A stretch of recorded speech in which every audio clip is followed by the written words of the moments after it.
Hey, all you Ethicuties, how's it going? And to the 40% of you who have still not subscribed to the Ethicsverse, welcome to the coolest place to be every Thursday at noon Eastern. If you believe the key to a better world is fixing our workplaces, let's get a little preemptive round of applause for the one and only Allison Taylor. We got a real treat for you guys today. We're going to be talking about emerging modern workplaces. So what does ethics mean today?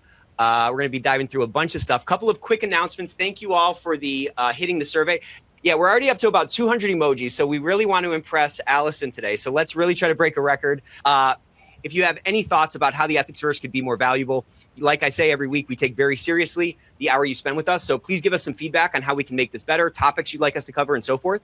Also, drop your LinkedIn URL in the chat. One of the greatest assets we have is, the Ethicsverse and this community that we're all a part of. It's a very collegial community. So if you're not taking advantage of that, broadening your network, reaching out to other people across the aisle, then you're leaving a lot of influence and impact on the table. So I'd encourage you to do that.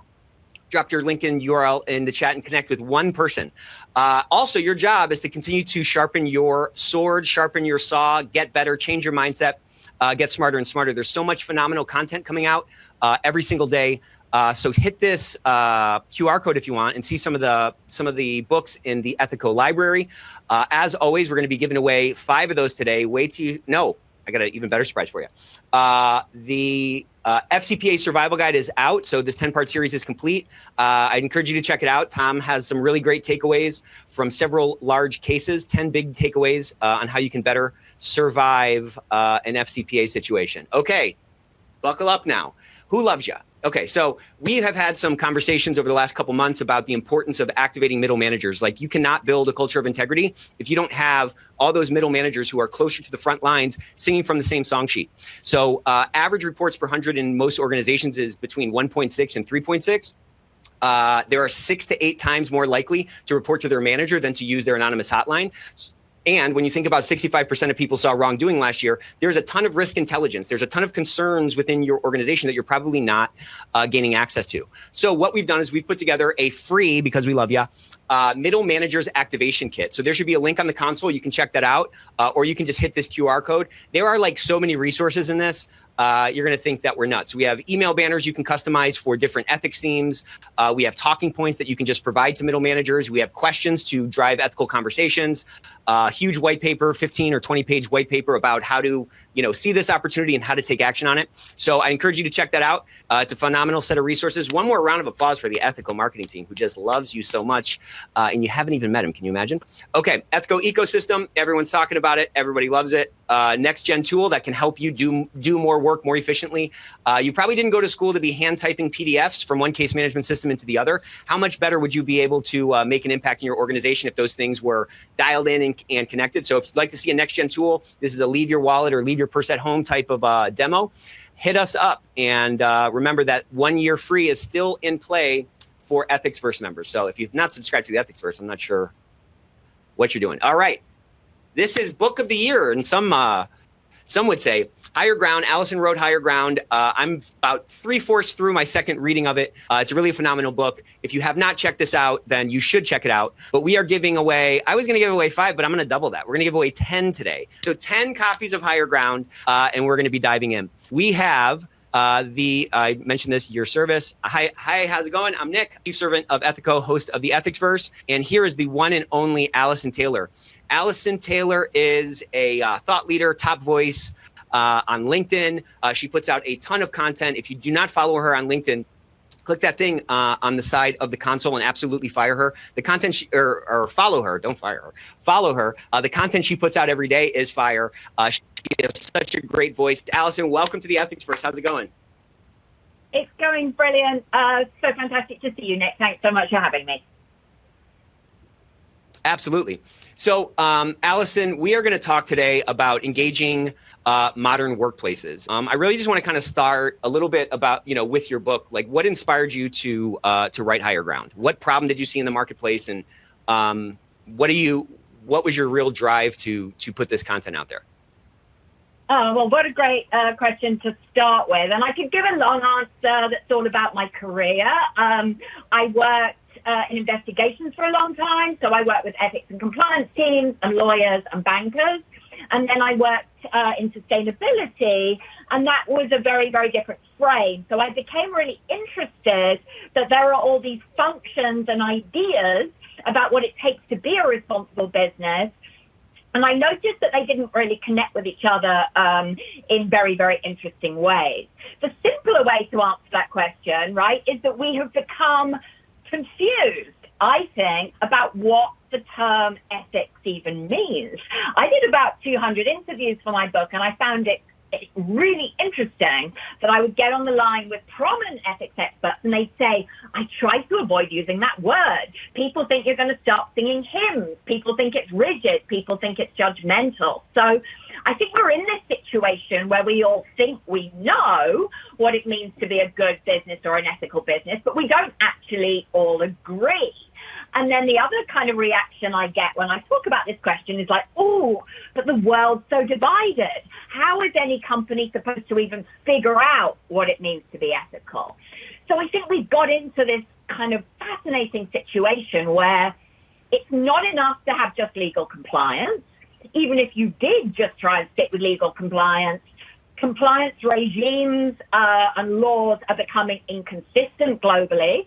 So this is becoming a really, really complex and fraught picture. And if it were just that, it would be one thing, but it isn't. What employees and stakeholders and the general public care about is also issues that are not just legal compliance issues. There's things like climate change and human rights and biodiversity and animal rights. And then the final kind of thing that makes this even more complicated is that those issues didn't used to be regulated and now they're becoming regulated. So we're in this kind of crazy picture where we have public expectations that are a mix of legal compliance and then more social responsibility issues. And then we've got this regulatory landscape that's evolving in real time. And then we've got all these pressures on kind of culture and speaking up and voice and ESG and all the good stuff we talk about all the time. So it's a bit of a mess out there, and I wouldn't blame any company or any leader for being a bit lost. Okay. Yeah, so it's just kind of like a big mess, and it's really hard to sort through because there's all these different sort of like competing, these things sort of competing for organizational attention. When you think about sort of the modern ethics landscape, what do you think the biggest misconceptions are right now, either from, frontline kind of employee perspective or from, leadership perspective? Well, I suppose what I think is we are still acting as if what the ethics teams are for, and that might include HR, that might include ethics and compliance, that might include ESG, is to provide a kind of defense mechanism around the company. So if you say to the compliance team, we just need policies and procedures and a whistleblowing line and all the paperwork in place, so if the regulator comes for us, we've got a good answer. And if you say to the sustainability team, just write all these kind of glossy reports with happy children and stories of all the wonderful things we're doing, and people are going to believe your PR, and you'll have this sort of defensive story around your organization. I think the big problem is those defenses don't work anymore. We've had the rise of transparency. We've had the rise of strategic leaking. We've got employees on TikTok filming themselves being laid off. We've got young people that think that their careers should align with their personal values. We've had far more willingness to speak up on social and political questions. And then we've got all this public anger about greenwashing and hypocrisy and all this kind of stuff. So to think all you need to do is tell a nice story and be defensive and people are going to believe what you say, it's clearly not true. And we're seeing so many companies get into trouble, one, for over-promising and suggesting they can solve problems they can't solve, and then two, for being hypocrites, for saying one thing and signaling another. So I think we need to get past this idea of ethics as a reputational and regulatory defense and think of it as a question more of impact and culture. You also asked about leaders. I think the biggest misconception, and I read papers from my students about this every week, all term, is leaders acting as if the rules apply to you, but they don't apply to me. Leaders underestimating how much they are signaling to their employees about what behavior is rewarded and what kind of culture we're in. So I think there are some leadership blind spots around how much we're looking at leadership behavior, how transparent there is, and how much our expectations of leaders are really changing. And that's bad, right? When the leader has a different rule set than everybody else? I think nothing degrades culture as quickly as leaders saying, here are our values, but, you need to do the ethics and expense training. I don't need to do that because I'm senior.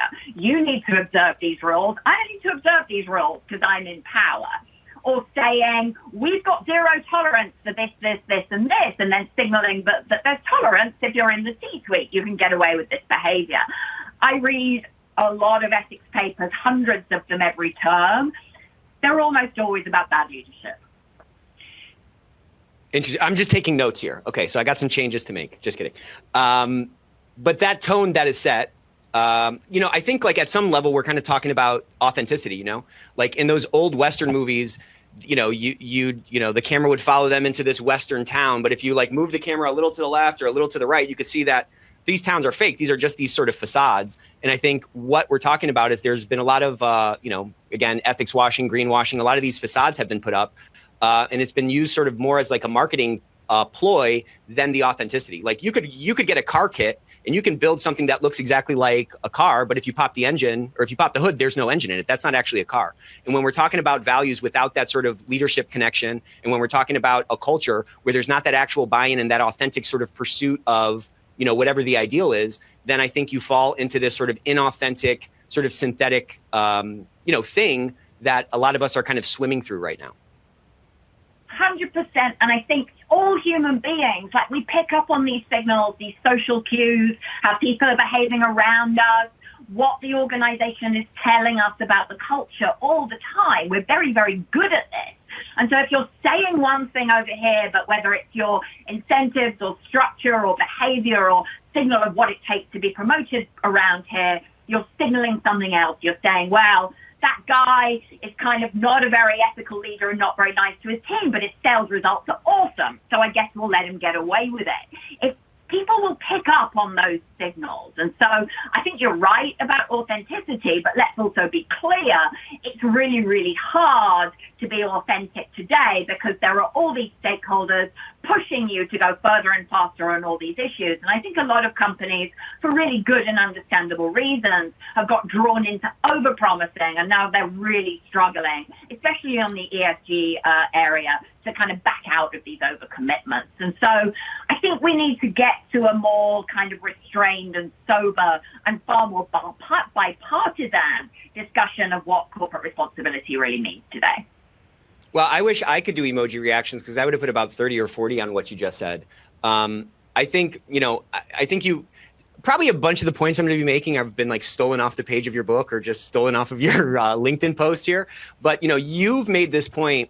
When ESG was really first kind of coming out, or at least it was sort of first coming on my radar, you seem to be like one of these lone voices in the wilderness crying out and sort of yelling a warning that the potential for greenwashing and the potential for a lot of the negative externalities that ESG in general is sort of finding itself in right now were kind of right around the corner if it wasn't executed right.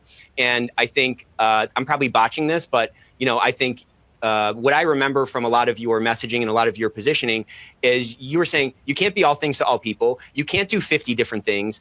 Way better to focus on the few things that actually matter to your business or that actually matter to the hearts of leadership or whatever, and do those things authentically and really kind of, try to do those kinds of things well. What I think we've seen, and, I'd love for you to kind of speak on this a little bit. What I think we've seen is there's, it's been used as sort of an opportunity. Companies have taken this as an opportunity. And, like you've said in our pre-show and like you've said in the book, it's turned into sort of more of a marketing game.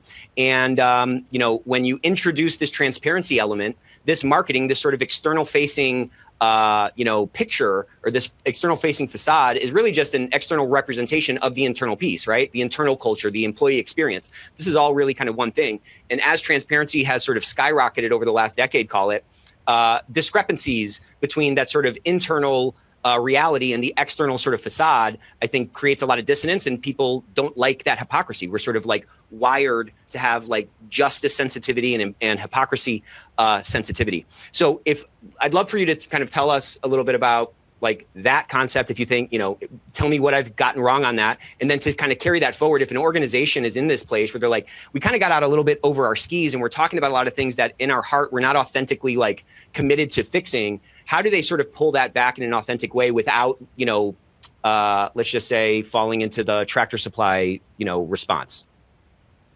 Sure. So no, you've got everything exactly right, and we've talked enough. And I also know enough about how you run your own business, just as a matter of aside that I know that you're kind of deeply committed to this authenticity yourself. I mean, I see it every day. So you're exactly right that what has happened with the evolution of ESG is there was a real phase in the late 2010s, lots of discussion about stakeholder capitalism. We had the Larry Fink letter, we had the Business Roundtable statement, lots of CEOs saying this is all about like balancing our stakeholder interests and listening to stakeholders, and it's not about shareholder value anymore, and we need businesses to have values and stand up for something. And there was all this kind of rhetoric, CEOs are the new politicians, and we need business to solve problems because we can't trust politicians to solve them around that time.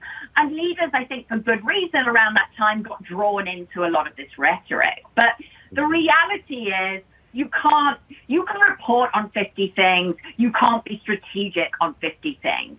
We should not treat ESG reporting frameworks as a driver of strategy. They're about questionnaires. They're about data disclosure. They're about, reporting to investors. They're not about saying, how does my business impact the world?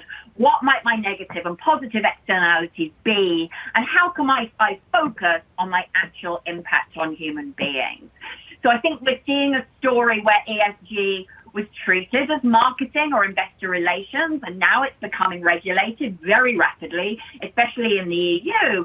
And now I think a lot of companies are saying, we should put ESG under compliance, and we should make compliance leaders responsible for all this ESG reporting. This is just another data disclosure exercise. But it's not. It's not just marketing, and it's not just compliance. This is about redesigning and reframing your business for the long term. It's about anticipating shifts in social norms. It's about responding to the climate crisis. And it's about being authentic about these are the problems my company can actually tackle. Maybe that's something like, supply chain or worker rights or benefits. And there are problems where I might be able to do something. I might be able to have a more inclusive hiring strategy or a good DEI program or a good approach to renewable energy, but I'm not single-handedly going to be able to solve systemic racism or climate change on my own if other companies and regulators and society won't cooperate. So I think we've kind of got into this mess of overpromising. It caused all this sort of exhaustion with hypocrisy and greenwashing, and we need to find a more strategic path forward. And I just want to say one more thing about hypocrisy, because it's a really overused term. When I go on LinkedIn, I praised a company a few weeks ago, and I had so many negative comments. You said they were great, and what about this, and what about this, and what about this, and what about this?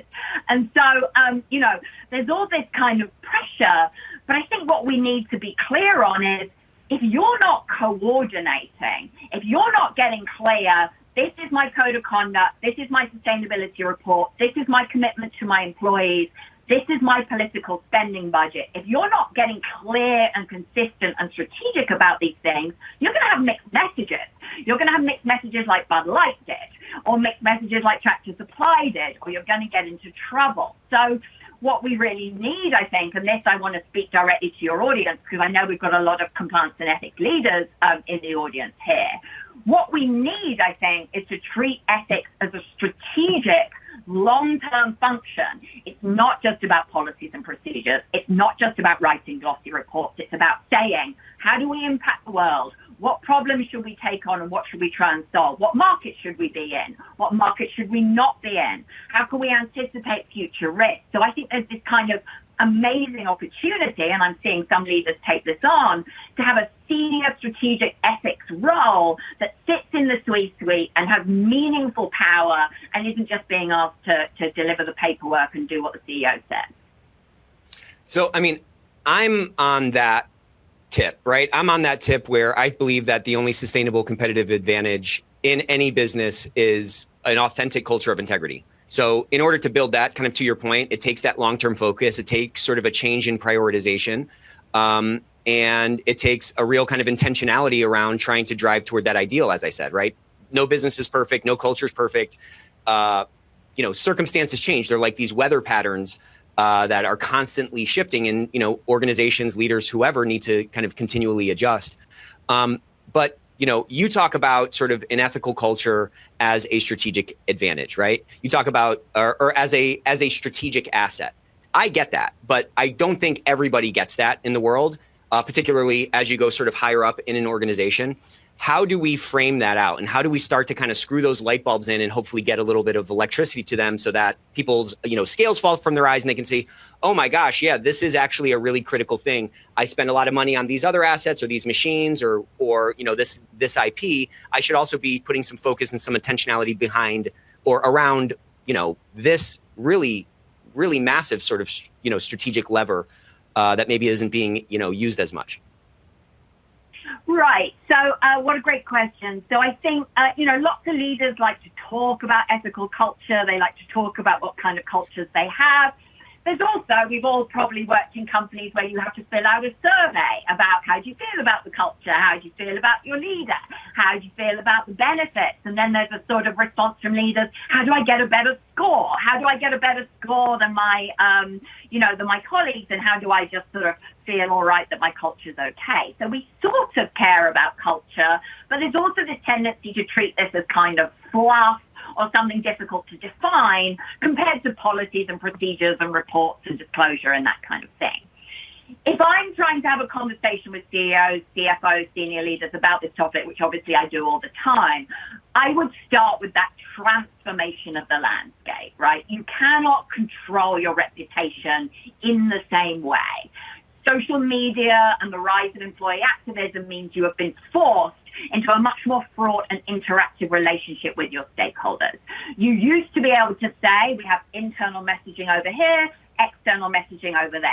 That is now all the same thing. If you give an internal town hall talk, or you put something on Slack, or you write an email that isn't very well worded, that will probably be out there on Twitter tomorrow, or your employees will have formed an Instagram group, or be writing a petition, or an employee resource group will be pressuring you on some particular issue. So the idea that this is an internal issue you can keep hidden, that needs to go away. And then I think we can look at all the pressure, all the sort of yelling. I mean, I get absolute full agreement if I say, do you feel like everyone's yelling at you? Do you feel like you're under pressure to solve every single problem out there, even whether it kind of directly relates to you or not? And so if I say those things, I talk about strategic leaking, I talk about value shifts in the workforce, and I talk about all that reputational and social media pressure. Pretty much 100% of senior leaders are like, yeah, that's my life. This is what I'm figuring out how to do. And frankly, I'm so distracted frequently by this stuff, I can't even focus on the core of running an efficient business. I think that's scary. And I think it speaks to the scale of the challenge.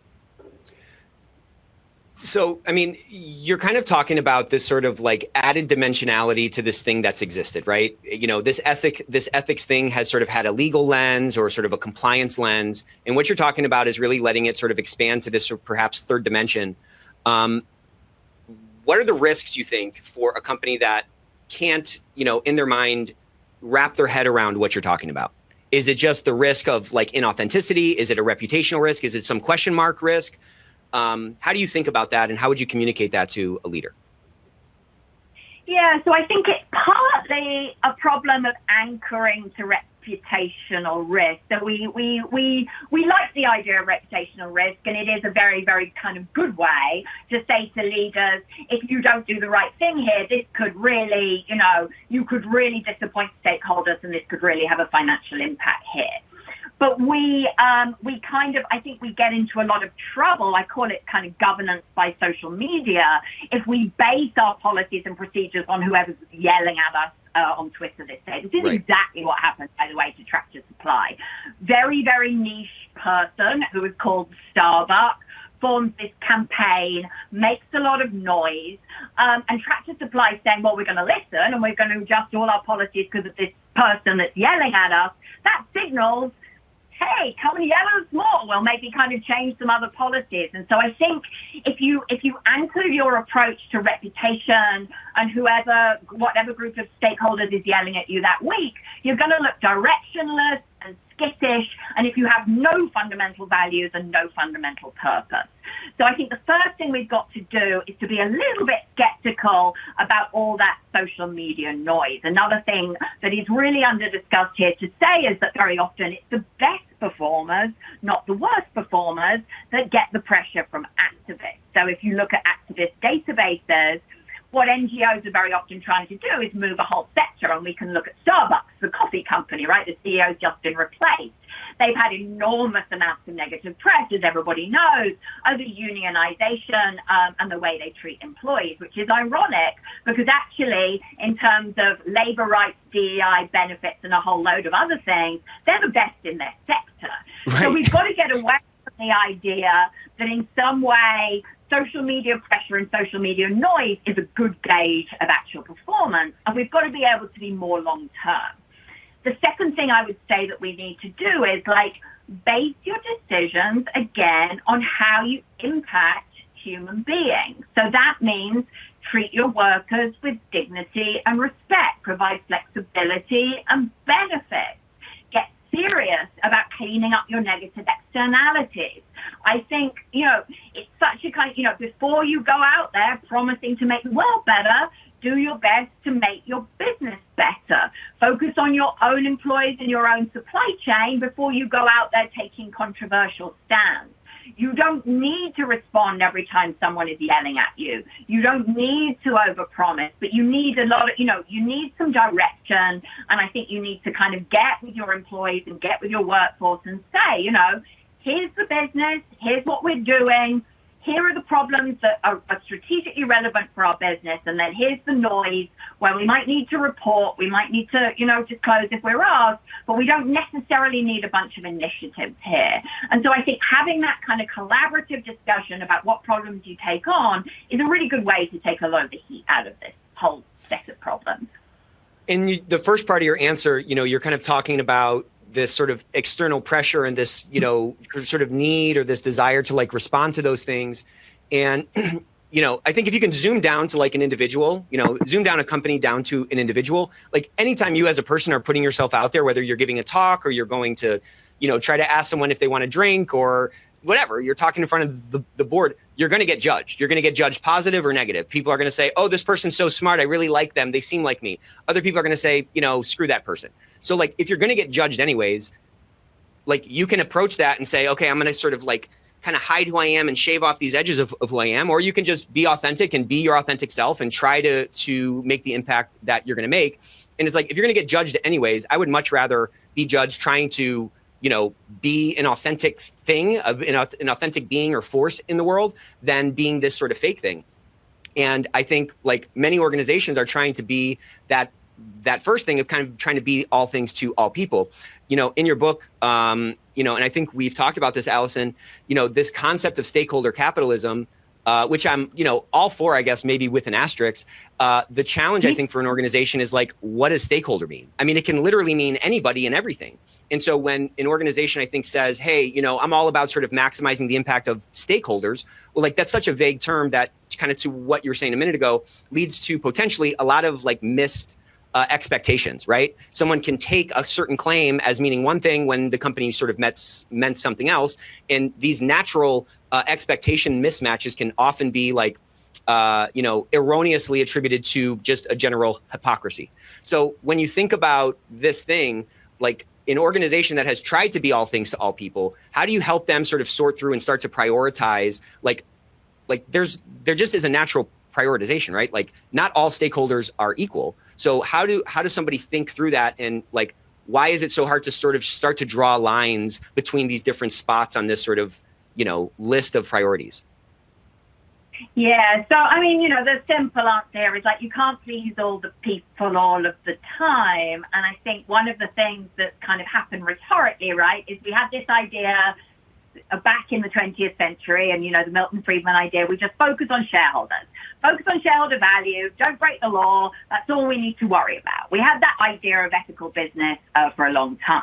And since then, we've seen this emergence of kind of stakeholder capitalism and listening to stakeholders and balancing their interests. But as you just said, you can't necessarily keep everyone happy all the time. You need to make decisions about whose interests you're going to prioritize, whose interests you're going to reward, and when you're going to say, I understand this issue might be important to you, but we need to focus, and we're going to focus here on problems our business can actually solve. I think there's a sort of emergence, and again, I see it in the classroom. I think for many, many reasons, I argue, employees are your most valuable stakeholder. They are representing the company on the public stage. If they are not motivated, they don't believe in what you're doing, they are having conversations with all your other stakeholders, your suppliers, your customers, your investors, the general public. So if you don't get it right with your employees, you're going to have a really hard time meeting the needs of your other stakeholders. There's really, really interesting, I use this company Chobani in my book as a really good example. Chobani is privately held, but they've given employees an ownership stake. They've given them benefits. They've given them this kind of involvement. And I think it's really, really kind of helped take the heat out of some of these pressures.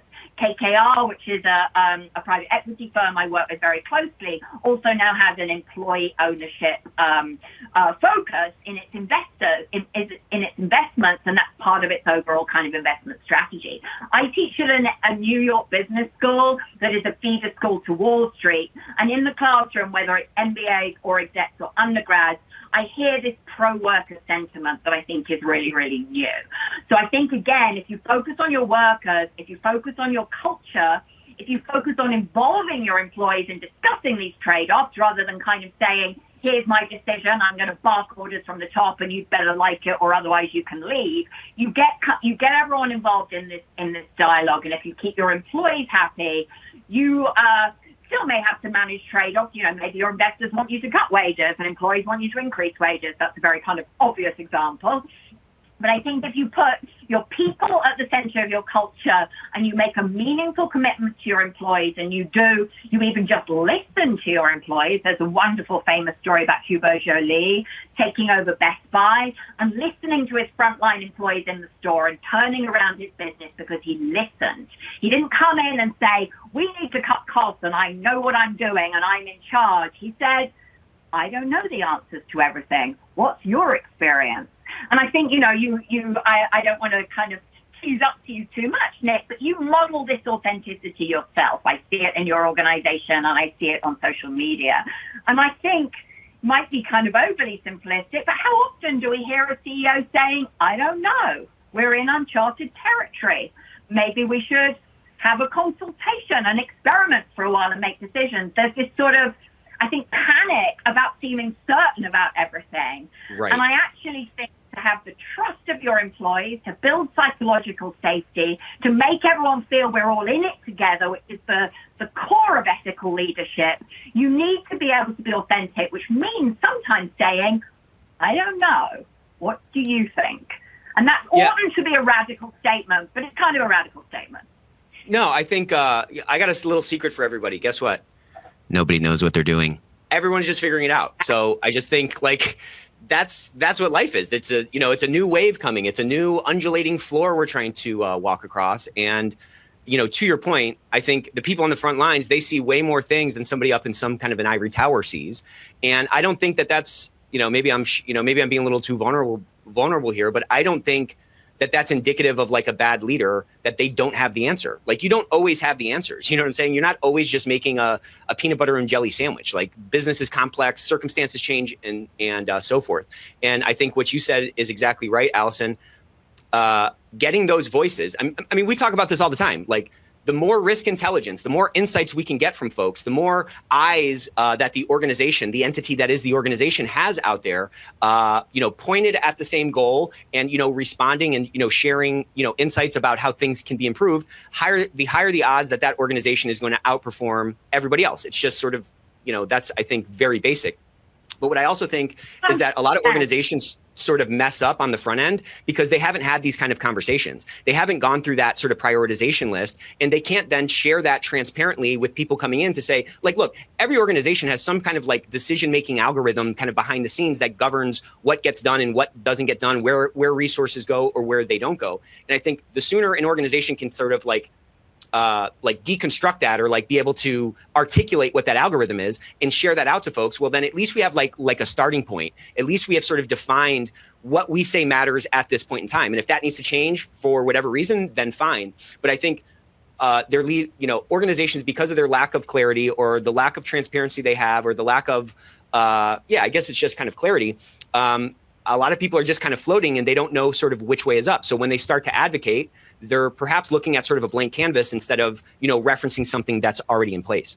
Let me just wrap this up quickly. In our organization, like we've tried to sort of draw a line around like and prioritize like our major stakeholders, which are employees, our owners and our clients. Like our vendors are, of course, stakeholders. People that drive by our office, you could argue, are stakeholders as well. But those are not the ones that like we're most focused on. We're most focused on those three, and we try to balance our approach there. So I'm just saying we try to share that when somebody joins the organization so that they can see like what we're about and which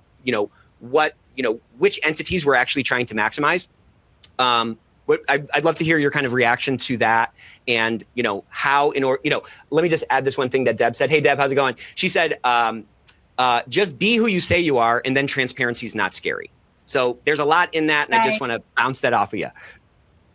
Yeah. So I think a lot of what you said is fabulous, but we are, let's just be clear that what we're talking about is a really new vision of leadership. You're saying before people join your company, you're going to prioritize these things. These are the ways you try and work. We are interested in your opinion. So I think that's the way to go.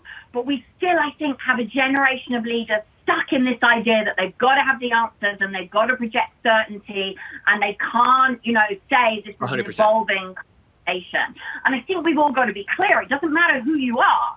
If you have power, people are going to be scared of you. People are going to be afraid to say what they really think. You can be the nicest person in the world. It is not enough to say, my door is always open. Come and talk to me. You have power over somebody's pay, whether they keep their job, what their job looks like, the hours they work. Then that person has a strong incentive to tell you what you want to hear. So we've all got to work really, really hard, I think, to say, we're vulnerable, we're listening. What I say to my students is the new leadership skills are kind of facility with negotiation, listening skills, familiarity with ethics and sustainability, negotiation, stakeholder engagement, an understanding of inclusion, a willingness to work with people with different values and beliefs and culture than you. And so rather than this kind of do as I say, not as I do, I've got the direction, you'll shut up and do what you're told, we need to think about leadership in a different way and think of it as a matter of influencing networks and not just kind of driving change from the top. And there are so many implications for that in terms of how we think about organizational change and how we think about ethics and sustainability. It's not a top-down thing where you impose rules and goals and you say, get with the program. This is a conversation about who are we as a business, what's our purpose, what's the impact we want to have on the world, and how can we clean up our negative impact in good faith so that stakeholders will trust us. Yeah, we're talking about the knowledge work economy, and we're talking about how personal work is. So if, in fact, as you say, the biggest asset in our modern economy or in most all organizations today are the people in it, and if these walls between work and home life have all but dissolved and it's all sort of blended together, well, then all those, that list of sort of skill sets are what you need to interact with those assets. You know what I mean? Like, it's very easy to be very command and control when you have, 1,000 machines in a factory and the name of the game is spitting out widgets. Now you're playing about, now you're playing with scheduling and how fast you're running those machines. Machines don't need a lot of empathy. You don't have to negotiate a lot with a machine. A human being needs all those things because that engagement is a decision. Their application of their skill set and their gifts in pursuit of your organization's mission is a decision that they make every single day. And that engagement needs to be authentic if you're going to get the authentic sort of output. it feels like I some mean, of these things are starting to break apart, and it feels like we're kind of stepping into a new realm. But to your point, there is a lot of leadership, tactics and sort of mindsets in place that are still a little bit old world. And I think that's why we're slipping a little bit. Yeah, and let me just, because I think this kind of data point I'm about to explain to you kind of explains everything. It explains where we got to on ethics, it explains the rise of ESG, it explains the importance of culture. You were just saying, yeah, it's all simple when you're making widgets. And back in the 20th century, corporate value, like 80% of corporate value was in tangible assets. So that's widgets. Plants, building, machinery, factory, land, inventory, things you can see and touch and feel. Now, some data says 90% of corporate value is intangible. That's like branding, IP, R&D, network effects, trust. Whether stakeholders believe and trust in what you're doing now drives a far greater proportion of your valuation. Think about the company Mattel. It's a plastic toy company, genuinely difficult to value after the success of Barbie. That is an enormous rise in intangible value from that company. And so trust, perception, what stakeholders think of you and impact is just simply a far greater proportion of corporate value than it used to be. And that's a real mindset shift that we need to have. That is such a good point. Can you say that again? Just kidding. That is like such a critical point. You're right. That sums up this entire shift. And I think the more leaders, the more of us who get what Allison is exactly talking about, the better we're going to be able to articulate that and help other folks who we might be reporting to, who might have, a different sort of power level to see this connection and sort of hopefully react accordingly. I got a great comment here from Natalie. Hey, Natalie.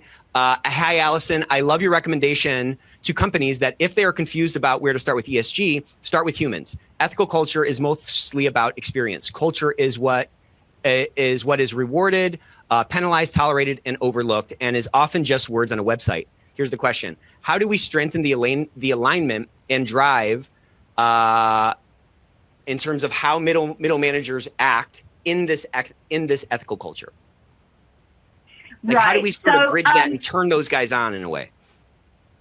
Yeah, well, I think, the first thing to say, and I work with a lot of middle managers, my MBA students tend to be middle managers, and I do a lot of coaching with middle managers.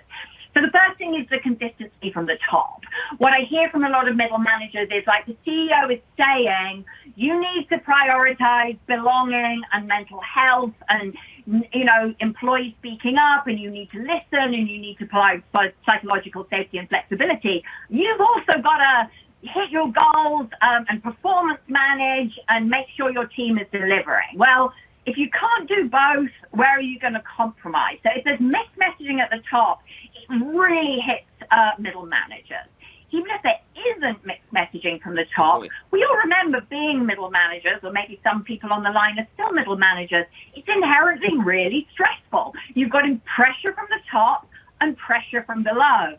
When I was myself a middle manager, I very frequently would make the mistake of building loyalty in my team by saying, oh, the leader, they don't know what they're doing. We'll just kind of, ignore them and get along with it. So you've got to get clear that what you're trying to do is represent the voice of your team, keep some of that kind of stress off their back so they can get on with their work. But it's also your job to translate what senior leadership is doing down and not undermine them. And so you're in this really difficult position where you're getting pressure from above, pressure from below. I think you've got to say, I will do what is right for the team. But I think you've also got to be prepared to go to those leaders and say, this is what my team is saying. I know you have said we need to come in 5 days a week into the office and we don't want a remote work. That's going to really affect my team's performance, and I think you should reconsider. So a good company will see middle managers as really the key to success or failure. It's where any kind of disconnect in policies, procedures, or messaging really hits. And then as alluded to in your question, middle managers have this disproportionate power to set the culture and set the tone. Because if it's a company of any size, you're probably not seeing the CEO on a daily basis. You're not seeing how they behave. You might see them kind of go on a town hall meeting, but you're looking at your direct boss to figure out what senior leadership is thinking about there. So just let's get clear how much power sits at that middle management level and how much stress as well. Yeah, it's almost like your culture of integrity lives and dies by those middle managers. I think you can never have a culture of integrity if people don't feel like they have a voice. You can't have any good relationship with anybody if there's not kind of that two-way street. And I think that's true for employees in an organization. If they're not sharing what's going wrong, how things can be improved, you achieving sort of outsized results, I think is zero chance. But what's interesting, right, I think at the middle manager piece, like to the extent that a, speak up sort of mechanism is critical and necessary for a true sort of culture of integrity, well, then it's incumbent for those middle managers to truly model it, to your point, both ways. They need to be a good listening ear. They need to be able to aggregate that stuff and honor those people that are speaking up to keep that going in the micro culture that they're a part of. But they also have to have that courage to speak up to somebody else, in the organization that cares. And I think, to your point, most organizations, I don't think, activate that level in the right way. It really can have such a massive swing on the culture that, people are living out every day. I think you just kind of said, like, people's, an individual's perception of the culture is disproportionately impacted by their middle manager, way less so than the board or, executive leadership. Absolutely. And you'll also hear a lot of frustration. I also talk to a lot of senior leaders that are trying to recover from scandals, and they sort of describe the middle management as this layer of permafrost. Like, we're trying to move stuff from the top, and there's this kind of group of people that have been sitting there for ages, and they won't move and they won't change, and they're really rigid. So I think all of this is true. And I think what you said about the creation of psychological safety is extremely true. Like, you can't just say, here's what we're doing. You've got to ask the least powerful person in the room to speak first. Again, you've got to say, I don't know. What do you think? Let's make a decision as a team, and then I'll go and kind of represent this in a discussion with senior leadership. And so, I think companies that value those middle managers, that really try and get clear on, what the role looks like, what is really being expected, and stop just kind of piling on more and more and more responsibilities onto middle managers will likely do much better. But, I think we've to some degree, got a problem with management in general, in that we tend to promote people for being good at technical skills or selling a lot or something like that. We don't necessarily promote the people that are the best team managers, and we don't necessarily value that skill as much as we should. I'm going to go back on the replay and really list out that list of qualities that you mentioned that, managers really need, because you're right. I mean, so many promotions are really driven by some kind of technical performance or some kind of output without a lot of consideration for that, for that litany of things like negotiation, like empathy, like being able to listen, like being able to, engage with folks. I think that's great. Gwen is here. Hey, Gwen, how's it going? Gwen has a great question. What do you recommend in terms of strategy when compliance officers find their organization's senior leadership has a do what I say, not what I do mentality? I did a lot of interviews on this topic for the book. I think they're mainly described in chapter 11. Certainly spoke to Bob Muscola, certainly spoke to Ellen Hunt, who I know Gwen knows very, very well. This is really, really challenging. So there's a group of people out there that have long been advocating for a more empowered compliance function that reports straight into the board. So that's one thing. I think the second thing is, how do you hold the C-suite accountable for its behavior? How do you get that on the table in terms of rewards? And how do you do that when you may not kind of have the power to do so? So I think there's a lot around, having an incentive, having a metric that is about, do you model ethical behavior? Is about having 360 feedback, is about, that kind of, asking, not just did that person achieve the results, but how did they achieve the results? I don't think you want overcomplicated metrics here, but I think even asking that question, factoring that into performance assessments, making, ethical behavior, part of your reward system and part of what it takes to be a leader is really, really helpful. If I were in a position where I had a C-suite that were not listening to any of the things we've said so far on the line, I would go in and I'd make those arguments about intangible value, reputational risk, social media campaigns, the ESG backlash, the pressure from right and left, the pressure to take stands on multiple issues, all of those things, because I think those are strategic questions that, frankly, 100% of leaders I speak to are like, yeah, I'm exhausted. Running this business has never been so difficult, and I really, really need help. So I would start there rather than saying this is all a win-win and it's all easy and let me kind of take these problems off your hands. I would start by saying, we're in a fraught, new, turbulent, transparent, divided world. It's really difficult to get this right. I can help you. So we were talking a little bit about stakeholder engagement, and I think the stakeholder engagement thing is such a killer in companies. Like the global engagement rate, the global employee engagement rate, the extent to which people are putting their foot on the gas is 68% and 69% in the US or in globally, and then in the US. So it's kind of the same number. This engagement thing is super critical. I mean, you see it in the world's most ethical companies. They have this ethical premium, which is really kind of the confluence of all these sort of positive externalities stemming from, at its root, I believe it to be, higher employee engagement. They're willing to speak up. They're willing to work a little harder and so forth. This engagement thing is so powerful if you get it right. It's, if you don't get it right, it's like you're doing the Tour de France with a little bit of air out of your tires. It's so much harder to pedal. Why is it so tough to get the employee engagement thing right? Is it an authenticity thing? Is it a giving people a voice thing? How do we get better engagement from folks? And how do we resonate with them a little bit more? Yeah, I love this question. So I guess I don't like, let me just say up front and controversially, I don't like the word engagement because I don't know what it is. And I think, we all know this, right? If you are asked to fill out an employee engagement survey and you, one, don't trust it's confidential, and two, don't believe that anybody has any interest in doing anything differently on the basis of what you say, but are just interested in saying, look, my employee engagement score is 89%, you will annoy people. If you ask someone what they think and you have no intention of doing anything differently as a result of what they say, they will be more annoyed than if you didn't ask them in the first place. So I think the goal is not engagement, the goal is trust.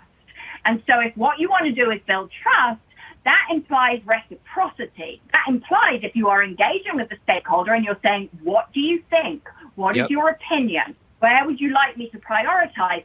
And you're just doing it for the sake of it, so you can say you've engaged them and we're really good at stakeholder engagement, that won't move the needle. If you say, what do you think? And then you say, well, we heard what you said.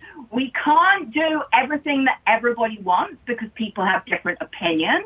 But we went through a process. We listened to people. Here's the decision. Here's why we didn't listen to this suggestion. Here's why we listened to this one.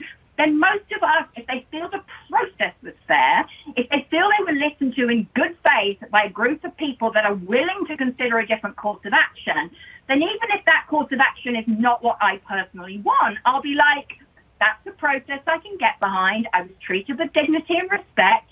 They listened to me. They listened to some other opinions. They made decisions on the criteria I can understand. I can get behind that, even if I disagree with the specific decision. If I'm being asked what I think and I feel like it's all just a performance and no one cares, and the only thing people care about is having a better engagement score or winning some award, that's not going to do it. And so this, I think, really is kind of the nub of the issue. We focus on engagement and we ought to focus on trust building, and trust starts with reciprocity. There's this famous article. I mean, it's pretty old at this point. It's over 20 years old. I'm just about to drop it into the chat. It's called Fair Process. It's an old HBR article, and it talks about how to manage in a knowledge work economy. And it's essentially so I guess you don't even have to read it. Just listen to what Allison just said. But it is about building trust. And so I'm going to have to kind of weed that word out of my vocabulary, that engagement word. But when that trust is there and people think that they can believe the claims that the organization is making, and that trust has been established where they feel like their voice is heard and they feel like, wow, if I raise something, it will be considered. It's all kind of captured in that fair process thing. And the fair process article is really talking about managing in the knowledge work economy. And it just addresses this human element that is super critical to get that level of trust and get, close your ears, Allison, to get the engagement, which is what I call kind of people running hard. When people take that foot off the gas because they feel jaded, or they feel like their voice doesn't matter, or they feel like they're working at a hypocritical organization, or they're working at a company that they're not proud of because they've sort of seen, the seedy underbelly or whatever it's called. All that stuff takes kind of helps to reduce that ethical premium that is available for, I believe, every organization. 100%. And this isn't about being perfect, right? I mean, we're in this sort of paradox where if you say, we're working on this, we made a mistake, but we're listening. Paradoxically, I would trust a company or a leader that said that more than I trust someone that's like, oh, this is all easy and it's all a win-win and we've got it sewn up and we've got no problems. I think we're as a society so exhausted with that over-promising that actually we're in this paradoxical situation where if you say we're not perfect but we're trying and we're listening, that to me is more authentic and trustworthy than someone being like, here's all my glossy reports and I've got it all right already. Yeah, it's so funny. I was kind of thinking about this as you were talking a couple minutes ago, that, to the extent a leader is not comfortable with transparency, they're not comfortable sharing the uncertainty that they have, or that they don't have the answer, that layer of inauthenticity starts to ripple out across the organization. When a leader, I think, thinks or is comfortable with the fact that, hey, it's not about my plan, but my ability to plan. It's not, that I know how to figure this out, but that I can figure it out, or that we collectively can figure it out. And that allows sort of more authenticity. Then it feels like, again, to your point, it feels like you can build more trust by showing that you don't have all the answers, or you can build more trust by saying, hey, we don't have it all figured out, but this is what we're authentically trying to do. And then a couple of iterations of that, I think, it's just not that hard to show authenticity. Like I was saying earlier, you're going to get judged anyways. Nobody has all the answers. Everybody's just figuring it out. When COVID hit, nobody had been through that before. So a bunch of people, we all just had to kind of figure out our way through it. So that the presence of like a question mark in your mind, or the presence of a question mark in a leader's mind, is not necessarily an indication that that person has no business being in that role. It just means that there's a new problem for us to figure out, a new knot to untie, Exactly. And I mean, I don't know about you, but the last time I looked out there, things are moving at an incredible speed. Just think about AI. The idea that we're operating in this condition of certainty and predictability is clearly absurd. Like, everything is changing all the time. Every leader has to make decisions in conditions of high uncertainty. We don't know the outcome. The way to do that is not by saying, I've got all the answers here, everything's sewn up. The way to say this is, things are changing, but we've got some principles, we've got some anchors, we're listening, we're able to pivot, and let's just we're all in this together, and let's move through it with a few key principles, and we care what you think, and you should care what we think. It's reciprocity. How are we doing on time? I want to talk to you for another couple hours. You got another couple hours, or just kidding? Always see you, Nick. So I got one other question for you. What advice would you give to a leader who really wants to make this a cornerstone of their leadership style? Maybe they're in a big company, maybe they can't sort of change the ship. What advice would you give to somebody to really start, changing their little corner of the world and making this ethical foundation a part of their reputation, their style? I would say, you do whatever kind of expertise you have, whether it's marketing or finance or sales or strategy, get a minor in inclusion, sustainability, and ethics. Get comfortable with these concepts. Get comfortable with the jargon. Educate yourself. Come on these Ethico webinars. Read what you're writing. You should not be delegating these issues to a compliance officer, so you don't need to think about it. Everybody needs to have a basic facility with these concepts, because it's part of what it means to be a leader in the 2020s. And if you don't believe me, you can come sit in on my classes and you can hear what the students are saying, and give that a couple of hours and you will absolutely see what I mean. Yeah, I mean, you're in such a unique position because you are seeing sort of the crest of the new wave of workers that are going to be coming out and going to be leading our organization. So It's really cool. All right, one more round of applause for Allison. Where are we at? 3,700 reactions. That's pretty good, Allison. Thank you so much for coming. Thank you all for joining us. Man, Ethicsverse is such a shot in the arm for me because it's like the chat is blowing up. I feel like I'm with my people every week. We have a hard job to try to change our organizations and, sort through all the risks and all the things that are pouring onto our desk every day. Thanks for the impact that you're making in your company. Don't lose sight of it. Don't feel alone. There are thousands of other of us out here who are fighting the same battle in our corner of the world. So hope to see you next week. Pick up Allison's book. One more round of applause. Follow her on LinkedIn. Allison, love your work. Love you so much. Thank you so much for joining. We'll see you guys next week. Thanks so much for having me.